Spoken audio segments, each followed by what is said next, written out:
friends. This is the program Empire of Lies, where we discuss manipulation and disinformation in the Russian media. A new race as an old illusion, why Russian TV is turning nuclear fear into conventional news.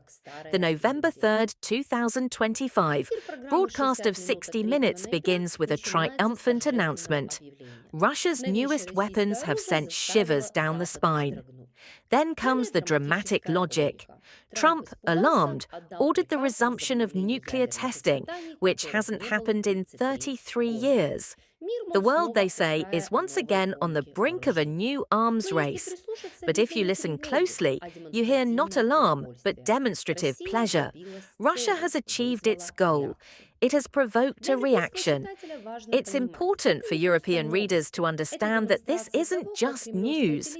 It's a demonstration of how Kremlin television is constructing a new type of nuclear narrative, from intimidation to normalization, from fear to pride, from control to chaos. 1. From weapons to self-awareness, the nuclear arsenal as part of identity. From the very first seconds, the program transforms Poseidon and Burevestnik into symbols of national superiority. They are described not as military systems, but as wonders of civilization. A mixture of a torpedo and an underwater drone, unparalleled, 100 times more compact than nuclear submarines. The hosts enthusiastically speak of speeds beyond the realm of possibility, a kilometre-deep depth, and waves 500 meters deep. All of this is accompanied by a narrative not of threat, but of admiration. Here, Russia is the engineer of miracles and the custodian of nuclear genius, while the West is the technologically outdated, panicking party. This tone is crucial. It makes nuclear weapons not frightening, but beautiful. Poseidon is not a symbol of destruction, but a source of national pride, a smart machine, a peaceful miracle of defense. Thus, step by step, the depoliticization of fear occurs. What should evoke horror begins to evoke applause. 2. Symmetrical response as a justification for any step next comes the main ideological knot. The Kremlin, through Peskov, is saying, Russia has not tested nuclear weapons, only engines. If the US violates the moratorium, Moscow will respond symmetrically. At first glance, this is a restrained position. In reality, it is a dangerous linguistic trap. After all, the very word symmetrical now replaces legally. It's no longer about international treaties, but about emotional balance. If they do it, then we do it. As a result, arms control is replaced by mirror psychology, and responsibility disappears. This is the key trend of today's Russian rhetoric, not to justify actions, but to equalize blame. Dear comrades, your favorite program, 60 Minutes on the most important thing, is live.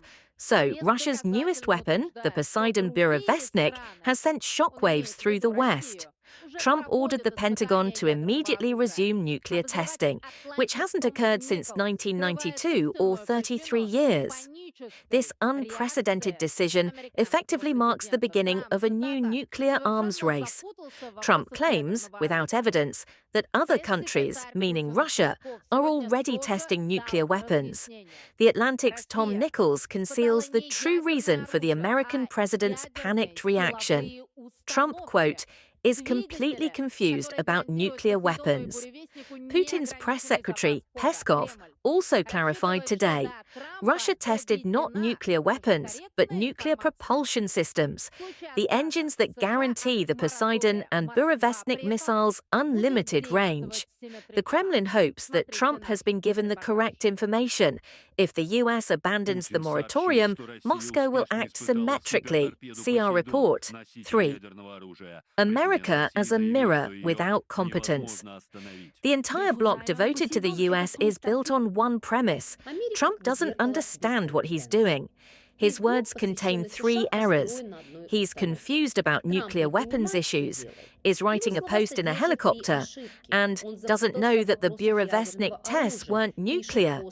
A traditional propaganda tactic, divide and humiliate. If the US president is incompetent, then the American state is chaotic, and Western allies are defenseless. This justifies Russian superiority. We know what we're doing, they don't. At the same time, commentators from the Washington Post and the Atlantic are quoted selectively to confirm the same narrative. The West is nervous, doubtful, and losing confidence. This creates the illusion of moral parity. Both sides are dangerous, but only Russia is acting wisely. 4. Europe as a stage, not an actor. The section on NATO's response mentions Belgian Defence Minister Theo Franken and French and German officials, but their role is illustrative. They are needed not as participants in the dialogue, but as a backdrop for Russia's balanced approach. Franken, who threatens to wipe out Moscow, becomes a convenient target, an example of European hysteria. After this shot, the presenters return to Putin's calm speech about rational reactors and compact installations. The contrast is clear. Europe is emotional, Russia is rational. Thus, a simple pattern is reinforced. The EU is not a strategic actor, but a noisy chorus commenting on the actions of great powers. Moscow and Washington decide, Beijing assists, and Europe is shuddered. Think, analyze, draw conclusions, and don't be fooled. This was the program Empire of Lies.